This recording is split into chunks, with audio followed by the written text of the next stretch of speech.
Hello बच्चों, चलिए इस प्रश्न को पढ़ते हैं। इसमें दिया गया है कि +2 माइक्रोकूलाम तथा +8 माइक्रोकूलाम के दो बिंदु आवेश परस्पर 16 न्यूटन के बल से प्रतिकर्षित करते हैं। यदि इन आवेशों में से प्रत्येक को -4 माइक्रोकूलाम का आवेश और दिया जाए तो अब बल कितना होगा, और यदि प्रत्येक को -2 माइक्रोकूलाम का आवेश दिया जाए तो अब बल कितना होगा। तो चलिए बच्चों, सबसे पहले इस प्रश्न की मूल अवधारणा देख लेते हैं। बच्चों, इस प्रश्न में जैसा कि आवेशों के बीच लगने वाले वैद्युत बल की बात की जा रही है, तो यहाँ पे हम कूलाम का नियम देख लेते हैं। बच्चों, कोई भी दो आवेश इस प्रकार से Q1 और Q2 मान लेते हैं, दो बिंदु आवेश जिनके बीच जो है दूरी r है। इस प्रकार से बच्चों, इनके बीच में जो लगने वाला वैद्युत बल है उसका मान F बराबर 1/4 पाई एप्सिलॉन 0 Q1 गुणे Q2 भागे R का वर्ग। तो बच्चों, ये हमारा कूलाम का नियम होता है। तो इसके अनुसार अगर ये दूरी निश्चित हो और ये तो हमारा नियत ही होता है, तो यहाँ पर जो लगने वाला बल है वो अनुक्रमानुपाती होता है दोनों आवेशों के गुणनफल के। तो बच्चों, यहाँ से हम दो स्थितियों के लिए इस प्रकार से लिख सकते हैं, F भागे F डैश बराबर Q1 गुणे Q2 भागे Q1 डैश गुणे Q2 डैश। तो चलिए बच्चों, अपने प्रश्न को हल करते हैं। तो बच्चों, इस प्रश्न में हमें दिया गया है कि पहले जो लगने वाला बल है वो 16 न्यूटन है। तो यहाँ पे लिख सकते हैं F बराबर 16 न्यूटन। वो भी बच्चों ये प्रतिकर्षण का बल है, क्योंकि इससे इस बल से दोनों आवेश एक दूसरे को प्रतिकर्षित करते हैं। और बच्चों, Q1 Q2 का मान हमें दिया गया है +2 और +8 माइक्रोकूलम। तो यहाँ पे लिख सकते हैं Q1 बराबर +2 माइक्रोकूलम, और बच्चों Q2 बराबर लिख सकते हैं +8 माइक्रोकूलम। उसके बाद बच्चों, पहली स्थिति ये दी गई है हमें कि यदि दोनों आवेशों को -4 माइक्रोकूलम का आवेश और दिया जाए तब बल कितना होगा।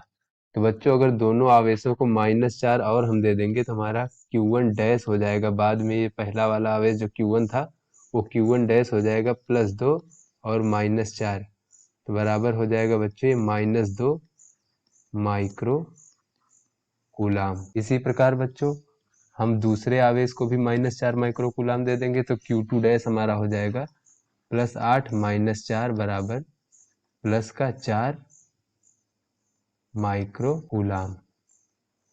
बच्चों, ये Q1 डैश और Q2 डैश हमारे बाद के आवेशों के मान हो गए। तो इस स्थिति में लगने वाला जो बल होगा उसे हम F डैश मान लेते हैं और इसे हमें ज्ञात करना है।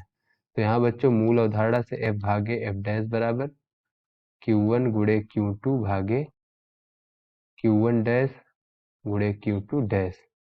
तो यहाँ पे बच्चों हम ये Q1 गुणे Q2 लिख देंगे, तो ये हो जाएगा 2 गुणे 8 भागे Q1 डैश का मान बच्चों -2 है और Q2 डैश का मान बच्चों +4 है। तो ये बराबर हो गया बच्चों 16 भागे -8। तो ये लिख सकते हैं बच्चों हम -2। तो यहाँ से बच्चों हमारा F डैश का मान जो हो जाएगा वो हो जाएगा -F भागे 2। तो यहाँ से बच्चों F का मान जो है हमें दिया गया है प्रश्न में 16 न्यूटन, वो भी प्रतिकर्षण का। तो यहाँ पे -16 भागे 2 बराबर -8 न्यूटन। तो बच्चों, यहाँ पे हमने प्रतिकर्षण बल को धनात्मक माना है, तो यहाँ पे हमारा F डैश का मान ऋणात्मक आ गया, अर्थात ये इसकी प्रकृति विपरीत होगी और ये प्रतिकर्षण का विपरीत आकर्षण होगा।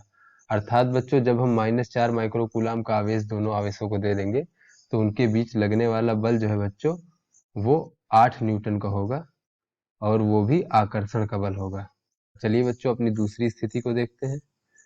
बच्चों, दूसरी स्थिति में हमसे कहा गया है कि यदि प्रत्येक को -2 माइक्रोकूलाम का आवेश दिया जाए तब बल कितना होगा। तो बच्चों, इस स्थिति में Q1 डैश जो हो जाएगा हमारा, तो पहले तो ये Q1 का मान हमारा +2 माइक्रोकूलाम था, फिर जब इसको हम -2 माइक्रोकूलाम दे देंगे तो Q1 डैश हमारा 0 माइक्रोकूलाम हो जाएगा और Q2 डैश बराबर बच्चों हो जाएगा हमारा +8 -2 बराबर +6 माइक्रो कूलाम।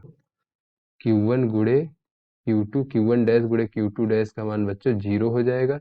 तो इस स्थिति में F डैश का मान भी 0 होगा, अर्थात बच्चों जब एक आवेश का मान जब शून्य हो गया तो उन दोनों के बीच जो लगने वाला वैद्युत बल है उसका मान शून्य हो जाएगा। तो आशा करते हैं बच्चों ये आपको समझ में आ गया होगा।